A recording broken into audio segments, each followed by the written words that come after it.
Good morning, students. Today we will study the first chapter of English, and its name is How Teachers Learn. There can be no doubt about the fact that children are taught by their teachers, but there are some occasions when teachers are taught certain things by the children or the situation arising out while dealing with children.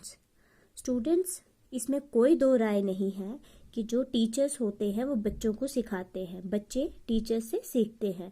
पर कभी कभी ऐसा होता है कि बच्चे teacher को कुछ ना कुछ सिखा देते हैं, या फिर टीचर किसी ऐसी सिचुएशन में होते हैं जहाँ पे उनको बच्चों से कुछ सीखने को मिलता है। The author of the chapter narrates an incident which enlightened him about the child's learning methodology. यहाँ पे इस चैप्टर में जो ऑथर है वो अपने एक इंसिडेंट को नरेट करता है जिसमें वो बताता है कि एक बच्चे की लर्निंग मेथडोलॉजी क्या होती है। हर किसी की अपनी अपनी लर्निंग मेथडोलॉजी होती है, पर यहाँ पे फोकस किया है बच्चों की लर्निंग मेथडोलॉजी के लिए। बच्चे किस तरीके से पढ़ते हैं, उनका क्या तरीका होता है पढ़ने के लिए। हर किसी का अपना अपना तरीका होता है। कुछ बच्चे किसी चीज को पढ़कर ही याद कर लेते हैं, कुछ लोगों को याद करने के लिए उस चीज को देखना पड़ता है, और कुछ लोग सुन के याद करते हैं। Everyone has its own learning methodology, but here the author told about a child's learning methodology. सबकी अपनी अपनी मैथडोलॉजी होती है, पर यहाँ पर जो ऑथर है वो बच्चों की मैथडोलॉजी के बारे में बात कर रहा है। It is a story of 5-year-old girl who needed author's help in reading a book named Hop on Pop. The author did not know what he was supposed to do, but he was ready to help her. यहाँ पर ये एक story है 5 साल की लड़की की, जो कि चाहती थी कि जो ऑथर है वो उसकी हेल्प करे उसकी बुक पढ़ने के लिए, और बुक का नाम था हॉप ऑन पॉप। ये जो बुक है it is a very good book for beginners. तो ऑथर जो होता है वो रेडी हो जाता है उसको पढ़ाने के लिए, पर ऑथर को ये नहीं पता होता है कि जो नोरा है, जो इस स्टोरी में 5 साल की छोटी सी लड़की है, वो उससे किस टाइप की हेल्प चाहती है। In due course, the narrator found that though Nora was a bright student, yet she found certain words difficult and could not recognize them from page to page. A word which she had read correctly was misread by her. यहाँ पे क्या होता है कि जो Nora होती है वो एक बहुत ही ब्रिलियंट स्टूडेंट होती है, बहुत ब्राइट स्टूडेंट होती है। अच्छी स्टूडेंट होने के बावजूद कुछ वर्ड्स को पढ़ने में उसको डिफिकल्टी आती है। वो उस वर्ड को बार बार गलत रिकग्नाइज कर रही होती है। जो वर्ड उसने पहली बार सही पढ़ा, अगली बार वो उसको गलत तरीके से पढ़ती है। इसके लिए हम एक एग्जाम्पल लेते हैं। देखो बच्चों, ये एग्जाम्पल देखो, इसमें है my name is Mohan, I am an interior decorator. जो बच्चे होते हैं उनके लिए इजी है ये पढ़ना, माई नेम इज मोहन। वो क्योंकि उनको पता है, उन्होंने माई भी सुना है, नेम भी सुना है, और इज भी सुना है, और उनको अपना नाम भी मालूम होता है। पर जब बात आती है इंटीरियर डेकोरेटर की, तो ये एक नया वर्ड है और थोड़ा बड़ा है, उसके लिए इसको पढ़ना थोड़ा मुश्किल होगा, क्योंकि वो फैमिलियर नहीं है इस वर्ड से, और इसको रिकॉग्नाइज करना और फिर इसको पढ़ना एक छोटे बच्चों के लिए थोड़ा मुश्किल होगा, क्योंकि ये बहुत बड़ा वर्ड है। When the author found her badly stuck, he did not tell her the word, but only suggested how she might figure it out. If she still couldn't get the word, he told her to skip it and go ahead, that perhaps the next time she saw it, it would be easier to figure out. Most of the time, she went ahead, but if she asked him to tell her the word, he did. इसमें क्या होता है, जो author होता है वो Nora को उस वर्ड को पढ़ना नहीं बताता है। वो क्या करता है, वो देखता है कि नोरा कभी कभी बड़ी बुरी तरीके से फंस जाती थी, उसको उस वर्ड को प्रोनाउंस करने में बड़ी मेहनत लगती। तो राइटर क्या करता, उसको वो वर्ड नहीं बताता, बल्कि उसको कुछ सजेशन देता जिसकी मदद से वो इस वर्ड को समझ सके।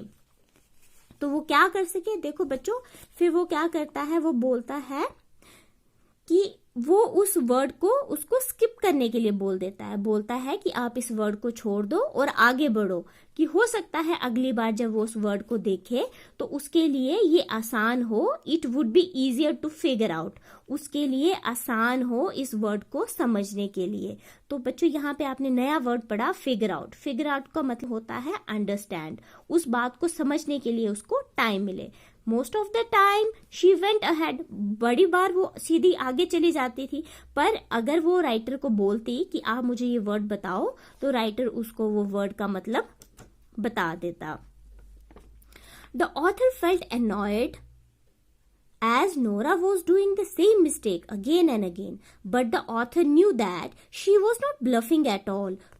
वो क्या ऑथर को बड़ा ही बुरा लगा, उसको लगा कि नोरा उसकी इंसल्ट कर रही है, उसको गुस्सा आ गया क्योंकि वो एक ही गलती बार बार कर रही थी। पर ऑथर को ये भी पता था कि नोरा जो है ब्राइट स्टूडेंट है, वो एक बहुत अच्छी लड़की है, वो राइटर को कहीं भी धोखा नहीं दे रही है, वो उस वर्ड को पढ़ने की कोशिश कर रही है पर उसके लिए मुश्किल हो रहा है वर्ड्स को पढ़ने में। To understand learning problem of another person, particularly a child, we must try to see things as if through her eyes.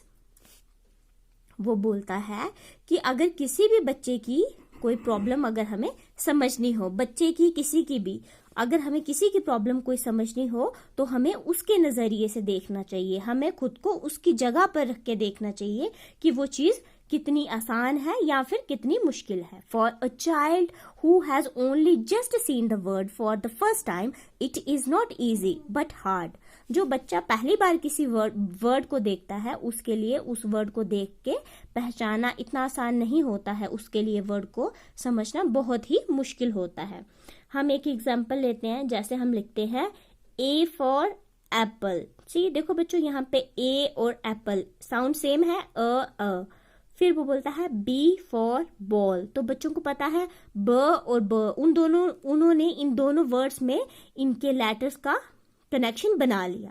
पर जब बात आती है सी फॉर, बच्चे बोलेंगे सैट, वो कैट नहीं बोलेंगे क्योंकि it is a new word for them ना, तो वो क्या करेंगे, इसको सैट पढ़ेंगे। पर जब हम उनको समझाएंगे बच्चे सी फॉर कैट होता है, सी क की आवाज दे रही है, तो फिर उनको आहिस्ता आहिस्ता समझ आएगा। बट उनकी जगह अगर हम इसको वर्ड को देखेंगे तो हम इमीडिएटली इसको कैट बोलेंगे क्योंकि हमने ये वर्ड 1000 टाइम्स पढ़ा है। पर बच्चे के लिए ये वर्ड बिल्कुल नया है, इसलिए उसके लिए ये वर्ड को प्रोनाउंस करना लिटिल बिट डिफिकल्ट होगा। Okay then suddenly the author remembered an incident which he had completely forgotten. तभी ऑथर के दिमाग में एक इंसिडेंट उसको याद आया कि एक इंसिडेंट हुआ था उसके साथ जो कि वो भूल चुका था। One day he took a sheet of printing of some Indian language and tried to find out the words that occurred most often on the page. It was amazingly difficult. उसको याद आया कि एक बार उसको एक शीट मिली थी जिसमें Indian language में कुछ लिखा था। क्योंकि वो उस लैंग्वेज से अवेयर नहीं था, उसको वो लैंग्वेज नहीं आती थी, he was not known to that language, उसके लिए उस लैंग्वेज को समझना मुश्किल हो रहा था, उसको समझ नहीं आ रहा था कि कौन सा वर्ड कितनी बार आया है। तो उसके लिए ये बहुत ही डिफिकल्ट हो रहा था कि एक ही पेज में उन वर्ड्स को पहचानना। At first the page looked like nothing but a jumble of strange shapes. उसको उस पेज को ऐसे देख के लगे कि जैसे ये ऐसी शेप्स हैं जिनको उन्होंने पहले नहीं देखा, उसको वो जम्बल ऑफ स्ट्रेंज शेप्स लग रहा था। तो क्या similarly it happens to children. A child takes time to differentiate word. He could not find out this word is like that word at a glance. It needs plenty of time. बच्चे एक ही दम से किसी भी word को देखकर नहीं पहचान जाते, उनको टाइम लगता है उन चीज़ों को समझने के लिए, वो टाइम लेते हैं वर्ड्स को जानने के लिए। The author also believed that a child of unuttered homes are a disadvantage because they lack familiarity with shapes of words and letters. बच्चों यहाँ पे आपने नया वर्ड सुना, that is unlettered homes, मतलब इलिटरेट घरों से। जो बच्चे अनपढ़ घरों से आते हैं, जिनके पेरेंट्स अनपढ़ हैं, उनको चीज़ों को सीखने में टाइम लगता है। वो इतनी जल्दी किसी भी चीज़ को नहीं समझते, क्योंकि वो उन वर्ड्स से फैमिलियर नहीं होते हैं, उनके लिए वर्ड्स नए होते हैं। लाइक अगर कोई बच्चा अनपढ़ घर से आता है तो हम उसको बोलेंगे गुड मॉर्निंग, तो उस बच्चे को अगर वो फर्स्ट टाइम ये वर्ड पढ़ेगा तो वो पढ़ लेगा, पर उसको प्रोनाउंस नहीं कर पाएगा, क्योंकि उसने आज तक पहले गुड मॉर्निंग सुना ही नहीं। पर जो बच्चे पढ़ी लिखी फैमिली से आते हैं, अगर उनके आगे हम गुड मॉर्निंग लिख देंगे तो वो इजीली इसको पढ़ लेंगे, क्योंकि उन्होंने इस वर्ड को सुना है, वो फैमिलियर है इस वर्ड के, तो उनके लिए गुड मॉर्निंग पढ़ना कोई बड़ी बात नहीं है।